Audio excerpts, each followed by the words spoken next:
Hola, ¿qué tal? ¿Cómo están? Bienvenidos. Como siempre, por supuesto, gracias por acompañarnos. Bueno, como ustedes saben, hoy se cumple un año de gobierno del presidente argentino Javier Milei, que asumió en el poder exactamente el 10 de diciembre del año 2023, hace hoy un año.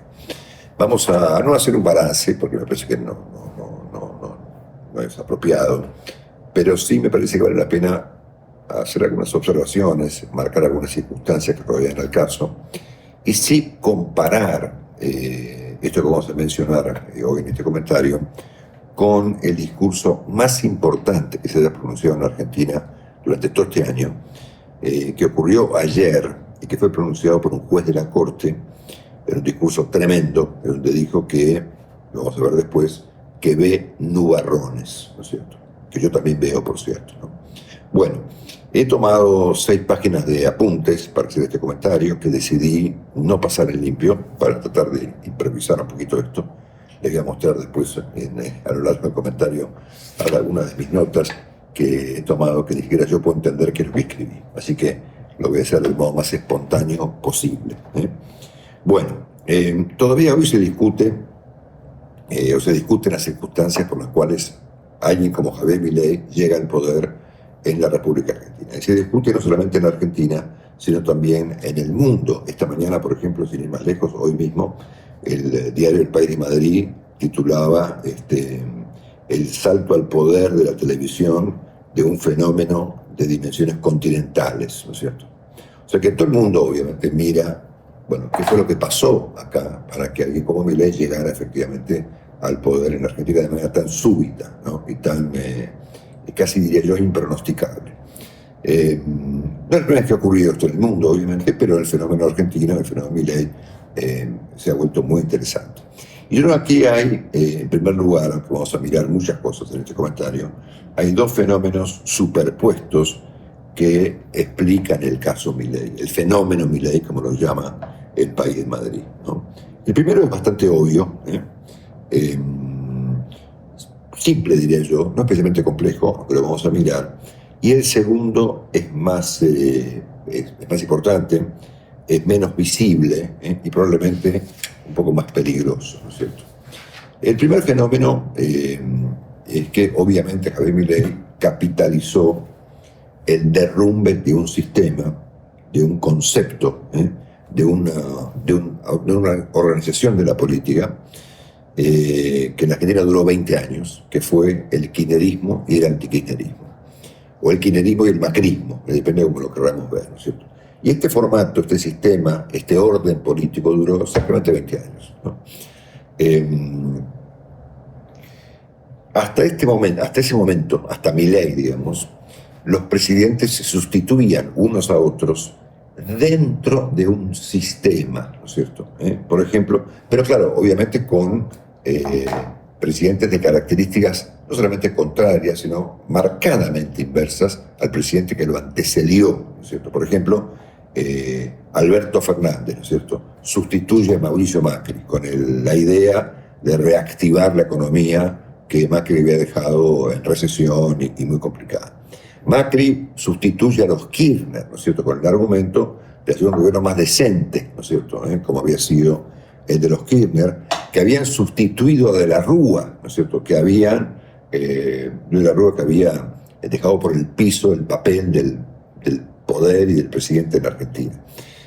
Un De la Rúa que había sustituido a Menem, ¿no es cierto?, con el argumento de que venía a limpiar, digamos, el estropicio, digamos, institucional que había dejado Menem en materia de corrupción, y un Menem que había sustituido a un Alfonsín que había dejado la economía patas para arriba, ¿no es cierto? Entonces, claro, han sido sustituciones dentro de las cuales aparecieron presidentes contrapuestos, pero dentro de una especie de orden político más o menos previsible, ¿no es cierto? Alfonsín, Menem, De la Rúa, bueno, los Kirchner, ¿no es cierto?, Macri, los Kirchner de vuelta, Fernández, Milei, ¿no es cierto? Ahora, Milei acusa hoy en día de manera bastante fuerte a las personas que ofrecen pronósticos, yo incluido, obviamente, bajo el argumento de que no haber visto su fenómeno es haber actuado en su contra. Es decir, él supone que aquellas personas que no vieron o no vimos el fenómeno de Milei somos una especie de irresponsables, digamos, que actuamos deliberadamente en su contra. Esto, por supuesto, dentro del fanatismo megalómano que expresa el presidente Milei. Pero en cualquier caso, acá hay un fenómeno bastante obvio, digamos, que es que Milei ha capitalizado el derrumbe de un sistema político que había llegado a su fin, ¿no es cierto? Como llegó a su fin el sistema, digamos, Alfonsín, Menem, de la Rúa, y fue sustituido por los Kirchner, ¿no es cierto? Bueno, pues el sistema Kirchner-Macri llegó a su fin y eso fue capitalizado claramente, con éxito, por un, casi no diría invisible, pero imprevisible Javier Milei. Esto ha ocurrido en varios lugares del mundo. Pasó en Chile, pasó en Colombia, pasó en Estados Unidos, por supuesto, con Trump, no una vez, sino dos, y está pasando en Europa, ¿no? En Alemania, en Francia, etc., ¿no? Son fenómenos que son poco visibles, digamos, que están poco ocultos y que de repente encuentran su fuerza en el hecho justamente de aparecer, de irrumpir en la escena de manera imprevisible. El presidente debería quejarse menos de las cosas que no fueron vistas antes de tiempo, porque en aquello que no fue visto, por supuesto, radica la potencia del fenómeno, como en el caso de Milei. Entonces, un primer argumento, digamos, un primer elemento, digamos, que explica obviamente por qué razón alguien como Milei, visto por supuesto visto con la perspectiva posterior, llega al gobierno capitalizando, digamos, con éxito un colapso, ¿no es cierto? El segundo fenómeno que se supone es un poco más complicado, un poco más peligroso, que tiene que ver con... se ha escrito mucho sobre esto. Todo este año y el anterior se han escrito documentos, se han escrito libros, artículos, papers, un tema muy interesante, que es, digamos, lo que se llama el clima de época, ¿no es cierto? Con el que Milei, por supuesto, engancha perfecto, ¿no? Y no solamente es cuestión de marketing, me parece que hay marketing y hay también una parte constitutiva de Milei en este asunto, que es el clima de época vinculado con la ira, ¿no es cierto? La ira vista como un fenómeno de carácter global, ¿no? El mundo está enojado por razones diversas, que la pospandemia, que las redes sociales, que los privilegios, la casta, que le dice Milei, las desigualdades, y por lo tanto ese enojo se ha vuelto ira, digamos, y esa ira es de algún modo gestionada por la política, estimulándola, no atenuándola. Es un fenómeno peligroso. Estimular la ira es moderno, digamos, pero tiene o encierra algunas perspectivas peligrosas. Y Milei efectivamente, además de capitalizar un descontento, un derrumbe de un orden político, es una persona que capitaliza esta idea tan moderna, tan vigente en el mundo, de la ira, ¿no es cierto?, que se manifiesta en pila de situaciones. Trump es, por ejemplo, también alguien que manifiesta o que de alguna manera encarna esta idea de la ira, de la gente que está enojada contra todo. Hay un asunto que agrego acá, un ejemplo, porque la ira no solamente es contra la política, es contra todo. Ustedes vieron que hace unos días, paréntesis, ¿no?, que hace unos días fue asesinado en Manhattan, en la ciudad de Nueva York, un alto ejecutivo de una compañía de seguros médicos, Brian Thompson, 50 años, por un tipo que lo valió entrando a una convención en un hotel en Manhattan de su compañía, una compañía gigantesca, la más grande de Estados Unidos, en materia de seguros de salud. Y bueno, obviamente apareció esta historia, estas especulaciones de que el hombre fue una suerte de vengador, ¿no es cierto?, respecto del hecho de que los seguros médicos de Estados Unidos atienden mal a la gente y declinan sus tratamientos y demás, ¿no es cierto? Entonces el New York Times encontró, lo publicaron ayer, un artículo excepcional, examinando las redes sociales, que la gente, lejos de desaprobar un crimen de esta naturaleza, lo festejó, ¿no es cierto?, como un acto de justicia, una especie de venganza, ¿no es cierto? El asesino, que acaba de ser detenido aparentemente, fue la encarnación de una venganza, ¿no es cierto?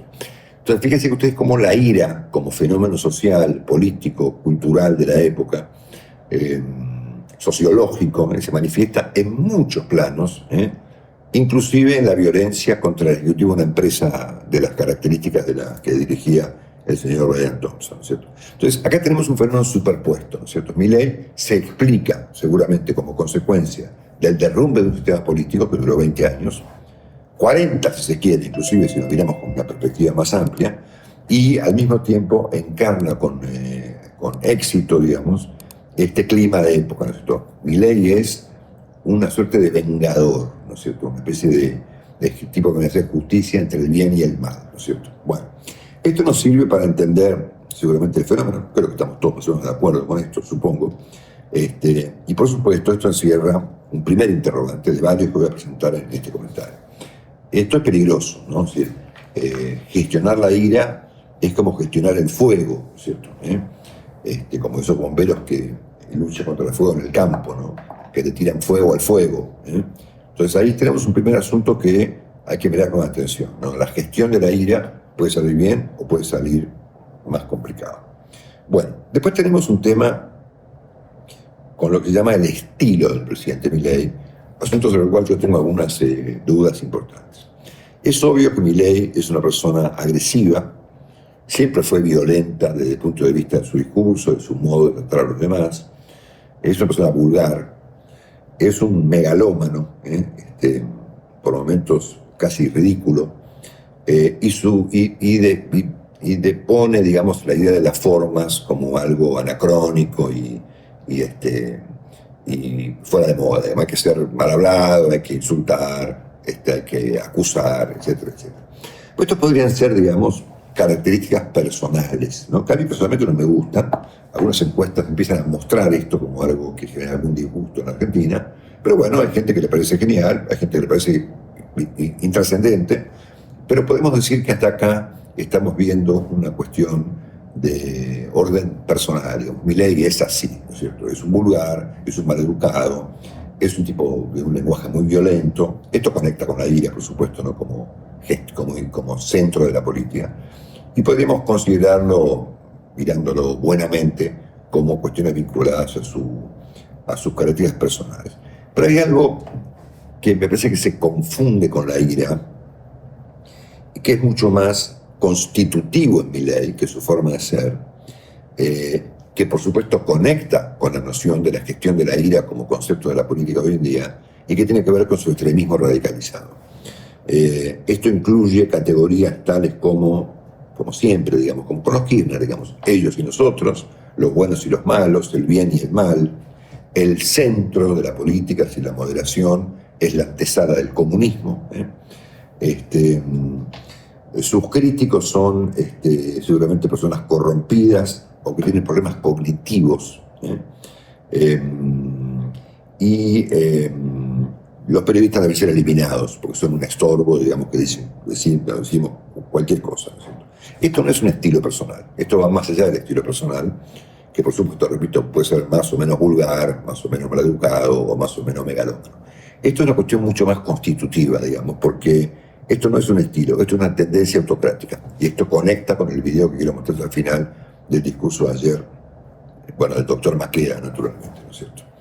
Por momentos Milei se confunde con Moisés, por supuesto apela a esta noción de las fuerzas del cielo, le otorga un carácter religioso a la política. Luego se comparó el otro día con Julio César, ¿no es cierto? Con un ejemplo bastante inapropiado, ¿no es cierto? Con la Legión número 13, ¿no? Una suerte de legionarios del bien que vienen a cruzar el Rubicón y a instalar, digamos, por la fuerza, digamos, la noción del bien. A mí esto me resulta complicado. Y de esto derivan muchos disparates, digamos si nosotros salimos de los disparates del populismo de izquierda de los Kirchner, estamos hablando de los disparates del populismo de derecha de Milei, ¿no es cierto? Que se expresa en muchísimos aspectos que no quiero ahora meterme a enumerar, pero que van desde, por ejemplo, querer perseguir a los estudiantes extranjeros o impulsar el uso de armas, como un decreto que se publicó esta mañana, de menores de 18 años que están autorizados a usar armas de fuego, o sus posturas a nivel internacional, o sus socios a nivel internacional, que son por supuesto todas personas vinculadas a esta tendencia autocrática, todos ellos, menos Milei, al menos por ahora, todos vinculados a Vladimir Putin, ¿no es cierto?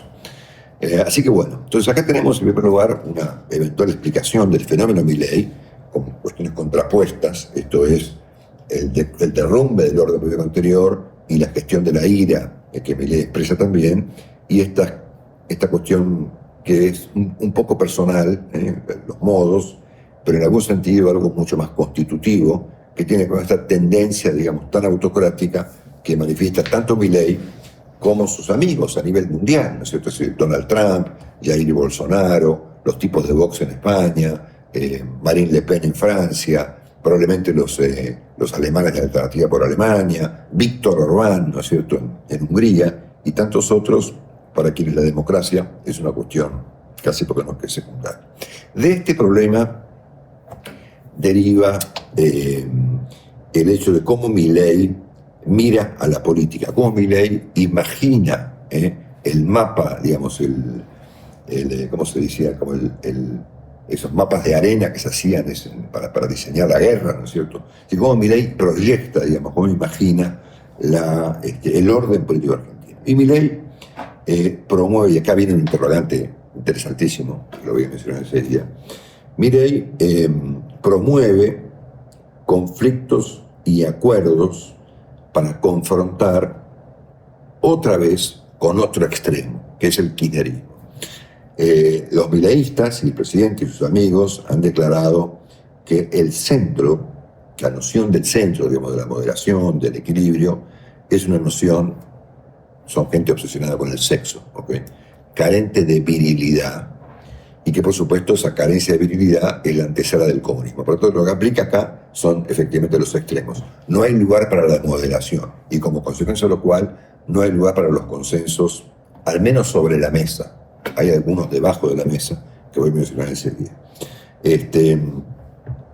Por lo tanto, aquí Milei apuesta a un formato político arriesgadísimo, y en algún sentido irresponsable, que es detonar el centro, volarlo en pedazos, ¿no es cierto?, confrontar con Macri, por ejemplo, en vez de sumarlo, y llevar a la Argentina otra vez a una confrontación muy complicada y muy peligrosa entre extremos, ¿no es cierto? Él es un extremo, y la señora Kirchner vendría a ser el otro extremo, ¿no es cierto? Ahora, aquí viene un interrogante que a mí me produce mucha intriga, que lo voy a formular de modo borrador, digamos, que es por qué Milei aspira a reconstruir el orden político que él mismo contribuyó a derrumbar. A ver, ¿cómo puede ser que el formato que catapultó a Milei al poder, Milei lo quiera reconstruir? O sea, quiera reconstruir aquello que él mismo contribuyó a destruir, y que por suerte que lo destruyó, porque ha hecho un bien a la Argentina en ese caso, ¿no es cierto? Acá, esto es un misterio, ¿sí? ¿Por qué razón Milei quiere reconstruir, digamos, pieza por pieza aquello que él derrumbó? Es un misterio que yo no estoy en condiciones de revelarles, porque no lo conozco, pero sí aquí aparece un interrogante adicional, que es que por supuesto Milei subordina a estos, subordina los consensos, los acuerdos, la estabilidad, digamos, al riesgo de meter a la Argentina otra vez en una confrontación entre extremos, ¿no?, detonando toda noción de moderación y de centro. Y esto tiene otra derivación aún más complicada, que tiene que ver con la transparencia, ¿no es cierto?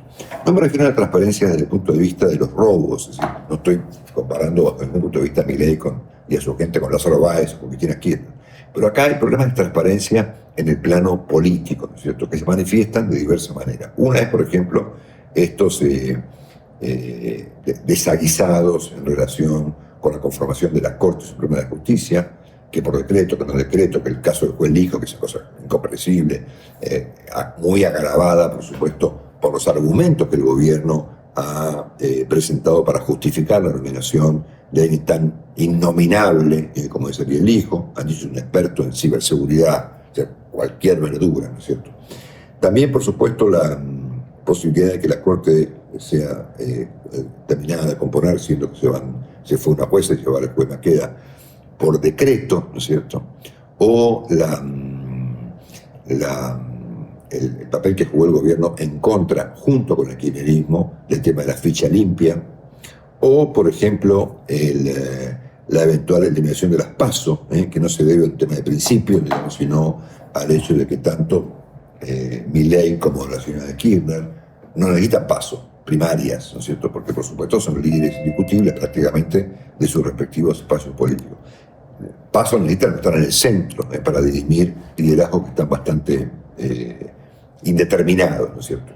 Y por supuesto el caso del senador Edgardo Cuéllar, en donde también se entremezclan cosas raras, ¿no es cierto? Es decir, ¿qué hacía Cuéllar nominado por el gobierno a presidir la Comisión de Inteligencia en el Congreso de la Nación? ¿O a quién se le ocurrió que Cuéllar puede ser embajador argentino en Uruguay, por ejemplo, ¿no es cierto? O que pudo poner gente de él en cargos públicos. Entonces ahí es donde esta cuestión de esta confrontación disparatada, digamos, y peligrosísima entre Milei y Cristina Kirchner, si no pregunten a Macri lo riesgoso que puede ser esto, deriva en cuestiones que tienen que ver con una visible falta de transparencia y de acuerdos por debajo de la mesa, ¿no es cierto? Milei que se jacta, digamos, de estar de acuerdos porque las encuestas lo acompañan y Dios lo protege, la fuerza del cielo, termina pactando por debajo de la mesa con personajes tan opacos como Ariel Lijo, como el kirchnerismo que quiere deponer las PASO, o con estos sujetos como el senador Cuéllar, en asuntos bastante vidriosos, ¿no es cierto? Bueno, por supuesto que Milei tiene también logros, ¿no es cierto? El primero es logro de orden político, ¿no? Milei ha restablecido un cierto orden político después de la experiencia de Alberto Fernández, que fue, por supuesto, un desastre, digamos, si se quiere, que no comparan las personas, por supuesto, parecieron de la Rúa, ¿no es cierto? Por eso de la Rúa fue sustituido por la versión inversa, que fue los Kirchner, y Fernández fue sustituido por la versión inversa, que es Milei, ¿no es cierto? Bueno, entonces, Milei ha restablecido un orden, ¿no? Ustedes saben que Ortega y Gasset decía que gran político es aquel que donde llega pone orden, ¿no es cierto? No un orden militar, naturalmente, un orden de cómo se organizan las cosas, ¿no es cierto? Entonces hoy Milei ocupa, aún considerando que heredó un descalabro y que tiene carencias desde el punto de vista de la estructura política, bueno, se ha vuelto un protagonista principal, digamos, de la Argentina. Que fíjense ustedes, no lo fueron en su momento ni Alberto Fernández ni Fernando de la Rúa, ¿no es cierto? Lo fueron sí claramente Alfonsín Menem y los Kirchner, ¿no es cierto?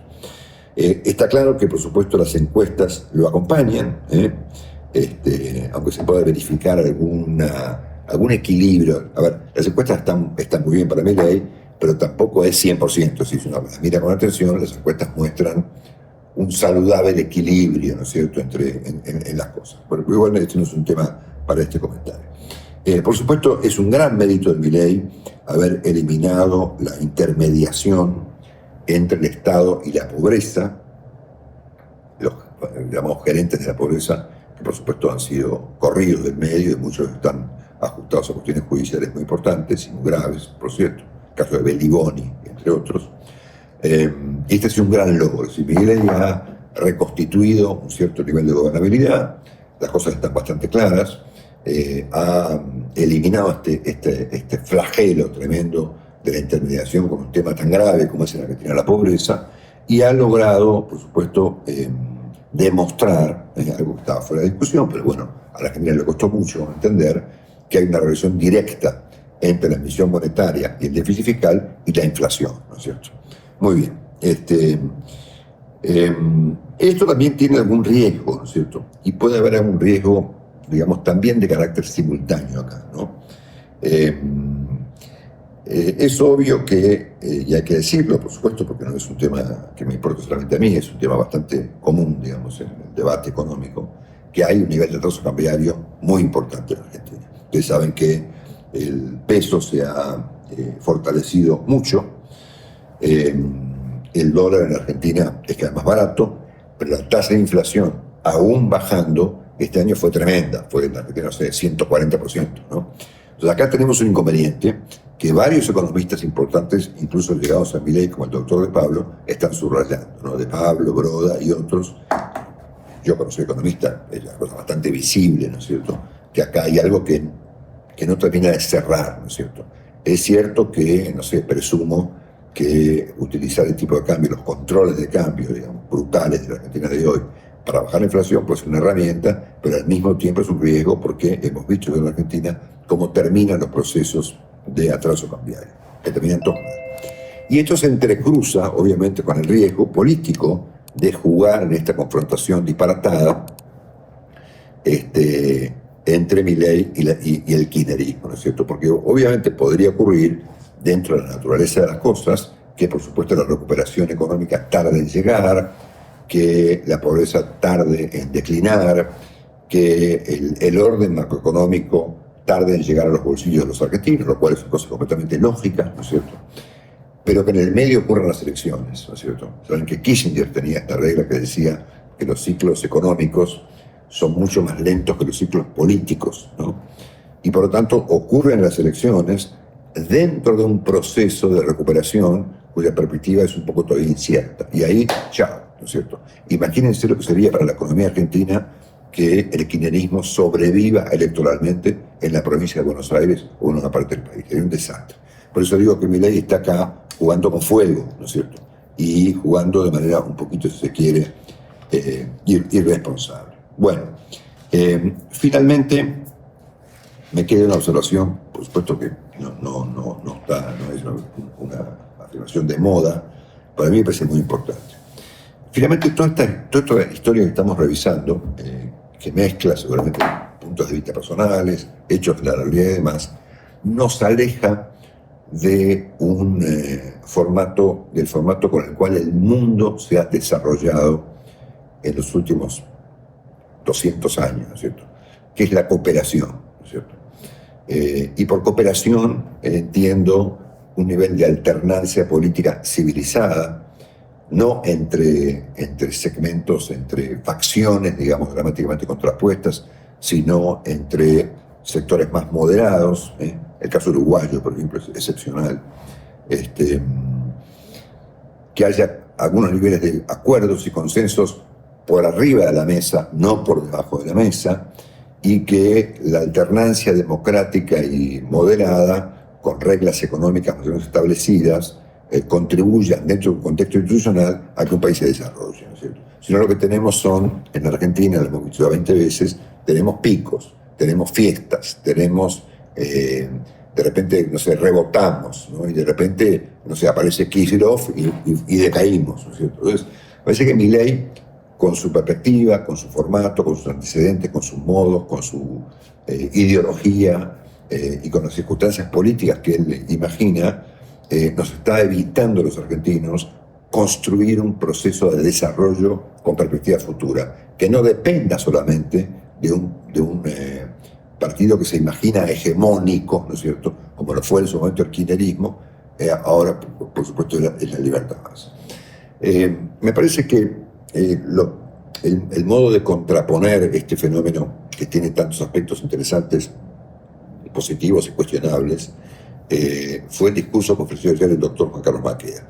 Juan Carlos Maqueda ayer fue homenajeado por el Colegio Público de Abogados, cuyo presidente es el doctor Ricardo Gil Navera, porque se retira de la Corte, que es al mismo tiempo un tema muy actual y muy conectado con todo esto, porque obviamente saben que la Corte argentina tiene 5 miembros.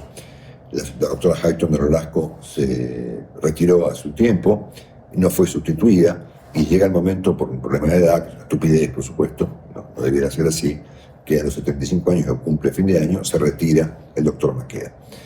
Durante 22 años, Juan Carlos Maqueda no emitió un solo comentario público, y por lo tanto, ahora que lo ha hecho, sus palabras tienen una enorme potencia, ¿no es cierto?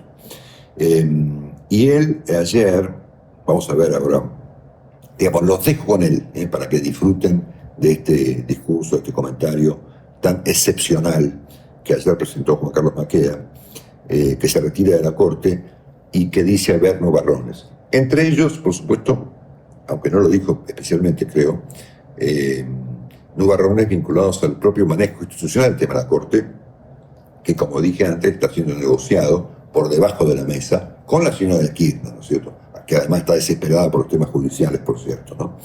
Entonces, ayer el doctor Maqueda, al despedirse, digamos, en su discurso en el Colegio de Abogados, presentó un discurso excepcional. Yo entiendo que es lo mejor que hemos escuchado, yo lo mejor que escuché este año, sin duda, que se contrapone, que es la contracara, digamos, a este experimento que los argentinos estamos viviendo, el experimento Milei, ¿no es cierto? Bueno, acá está el experimento Maqueda, ¿no es cierto?, que es mucho más moderado, mucho más razonable, y que conecta, por supuesto, y esto es muy importante, eso lo vamos a ver enseguida, que conecta el resultado económico de un país justamente con las instituciones, esto es, con los consensos, con la alternancia, con la moderación, y bueno, nada, es excepcional, digamos. Los dejo con el discurso del doctor Maqueda, que me parece una manera muy interesante de mirar estos dos mundos, ¿no es cierto? El mundo de Milei, ¿no es cierto?, y el mundo de Maqueda. Chao. Yo solamente les voy a dejar un mensaje que intento elaborar de mi experiencia con respecto a un tema sobre el cual veo nubarrones en el horizonte y me preocupa seriamente porque nos comprende a todos nosotros. Hace poco tiempo atrás, cuando se entregó el Premio Nobel de la Economía, sorprendió tanto que ese Premio Nobel se le entregara a un turco norteamericano de apellido Acemoglu y a otra persona junto con él de apellido Johnson, que habían escrito específicamente sobre la importancia de las instituciones en el desarrollo económico. Yo creo que todos los que hemos velado por las instituciones nos hemos sentido representados en ese momento, porque hasta ese momento había una cierta creencia que el desarrollo de la economía en nuestros países dependía solamente de las buenas políticas económicas. Y estos dos grandes autores nos han dejado libros fantásticos, como ¿Por qué fracasan los países que fracasan?, donde realmente nos dicen que uno de los pilares fundamentales es la estabilidad de las instituciones y la calidad de las instituciones. Y yo estoy preocupado en este momento porque veo un mundo desorganizado, veo a través de ese mundo desorganizado muchas incertidumbres. Quizá yo no me animaría a decirlo totalmente, pero ya no tenemos las mismas certezas de la globalización en los 90. Ahora hay un archipiélago con respecto a las distintas posiciones. Pero cuando uno ve el mundo en el cual nos toca vivir, ve que aquella democracia, esa democracia liberal que se conquistó en el siglo XVII a través del pensamiento de Locke y Montesquieu, esa democracia liberal que encontró su cauce en las antiguas y consolidadas instituciones de Inglaterra y específicamente en el siglo XVIII a través de la Constitución norteamericana, donde se pudo plasmar la división de 3 poderes y desde ahí en adelante se llevó por el mundo la idea de los 3 poderes. Hoy, a diferencia de cuando nosotros éramos jóvenes y la democracia era casi sagrada, cuando uno ve el mundo, ve que se van debilitando las instituciones de la democracia. Y realmente eso genera mucha preocupación. En la década del 50, el gran profesor de ciencia política francés Georges Bidault, en un libro que se llama La democracia, decía que la democracia no era solamente una forma de gobierno, que la democracia era una forma de vida y hasta era una religión. Quienes nos formamos en esa escuela somos institucionalistas, como dijo la doctora. Yo soy un institucionalista y me preocupa esto justamente desde el punto de vista institucional. Pareciera que hoy ya no se siente tanta integración en la democracia como en tiempos pasados. Y pareciera también que la diferencia entre democracia y autocracia que nos dejara en aquellas épocas Raymond Aron, hoy está más vigente que nunca.